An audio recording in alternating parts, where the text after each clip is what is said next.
na, labasan ka ng kutsilyo. Lapitan mo ba? Kasi pag lumayo ka yan, atakihin ka ng atakihin yan, lapitan mo. Tingnan mo kung lapitan mo, pagkatake mo. Atakin na. Hawakan mo agad, pong, tirahin mo na agad. Wala nang pakumi-kumi. Ha?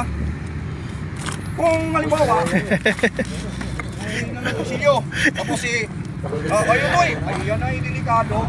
Toy, baka, ready ka! Kung dala ka sa gani, punta ka lang magkukumbiyansa doon.